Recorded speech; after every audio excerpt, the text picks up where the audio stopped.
Thank you very much, Hugo, and thank you all for joining us today on this very snowy morning to discuss a critically important issue, and one that Congressman McCarthy laid out very, very well.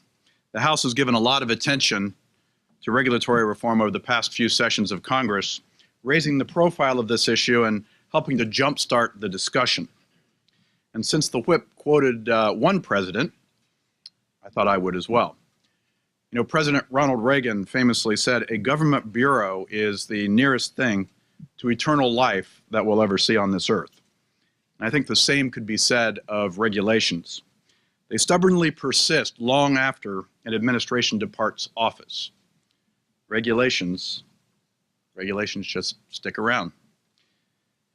You know, when you think about it, they're kind of like bed bugs. They tend to quietly multiply. They're very irritating at first, but eventually they'll begin to suck the life out of their host.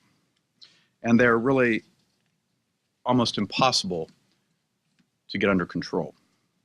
Well, thankfully, I've never had to experience bed bugs, but I have had many stories from manufacturers who tell me about the regulatory burden that they have to endure. Manufacturers and small businesses are committed to regulatory reform, and I got to tell you, I'm really pleased to be here with Dan Danner today. The NFIB is a great partner of the NAM and on many, many issues, not just regulatory reform. We're natural allies since manufacturers and small businesses face a disproportionate burden of all regulatory costs. The NAM, as many of you know, is the nation's largest industrial trade association. We represent more than 12,000 manufacturers of all sizes and sectors, from the world's largest multinationals to family businesses up and down main streets across America.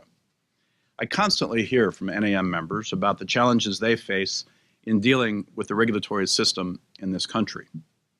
Now, while manufacturers recognize that regulation is certainly necessary in a free market economy, in recent years the scope and complexity of the rules are making it harder to do business and compete in an ever-changing worldwide economy. Chicago White Metal Casting is a die caster and one of the members of the NAM. The company's president recently sent us a list of all the regulations with which he must comply. And I have to tell you, it was mind-boggling in its complexity. He estimates that 1 out of every $5 of his company's pre-tax profit is spent on complying with a dizzying array of new regulations. And you know, it's not just about cost. Rules and regulations are often confusing as well, and sometimes they conflict. Another small manufacturer recently told me about how an inspector at his facility informed him that the fire extinguisher, one of his fire extinguishers, was affixed too low on the wall, making it difficult for employees to see. The manufacturer corrected the problem, and then another inspector came to his plant a few weeks later, and he informed him that the fire extinguisher was now too high on the wall, and it therefore violated the Americans with Disabilities Act. So by simplifying regulation, reducing overlap or even conflicting rules, and ensuring that regulations are based on sound science, we can ease the burdens placed on manufacturers and small businesses alike. That's no easy task, as we all know. Regulations have proliferated when both parties have occupied the White House. Republicans and Democrats are to blame for the 2,300 regulations that have been imposed on manufacturers in just the past 30 years. And that's according to a study by MAPI, the Manufacturers Alliance. At the same time, policymakers have sought to bring common sense to the regulatory state, to their credit. President Obama has signed executive orders seeking to enhance regulatory review and thus ease the regulatory burden on business. Other presidents have undertaken similar initiatives, but all have had little effect. Now, I happen to be one who's optimistic that we can get something done on regulatory reform. Whether you're on the philosophical left or the philosophical right or somewhere in the middle, everyone believes, and we all want, clean air, clean water, and a safe and healthy community for our families. The key is working together to create an environment where regulations or regulators are working cooperatively with those who are regulated to achieve similar goals. instead of just simply assuming an adversarial position. Now, as I said, I'm one who believes it can be done. I think it takes leadership, and the leadership starts from the top.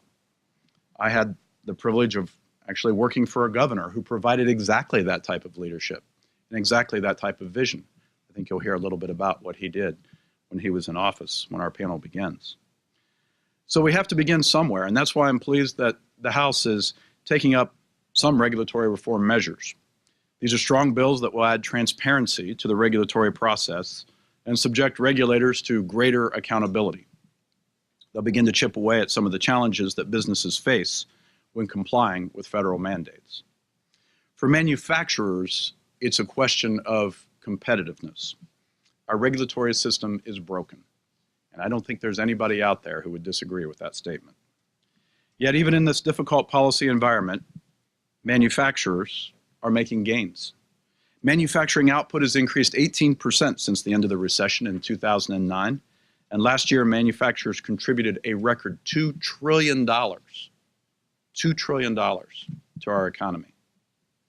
Our manufacturing sector alone is larger than the entire economies of all but 7 countries, and manufacturing exports have reached an all-time high. Manufacturing in America is indeed making a comeback, but imagine how much stronger this comeback could be if Washington removed impediments to growth. If manufacturers could focus on making better products, on innovating, instead of spending hours figuring out which rules that they must follow and how they must comply with them. Manufacturers are indeed committed to common sense regulatory reforms that protect the health and the welfare of our environment and workers, as well as prioritize economic growth and job creation. Ladies and gentlemen, at the NAM, we believe that this can get done. And I'm now pleased to introduce the Hill's Ben Goad, who will moderate the panel discussion this morning. Ben?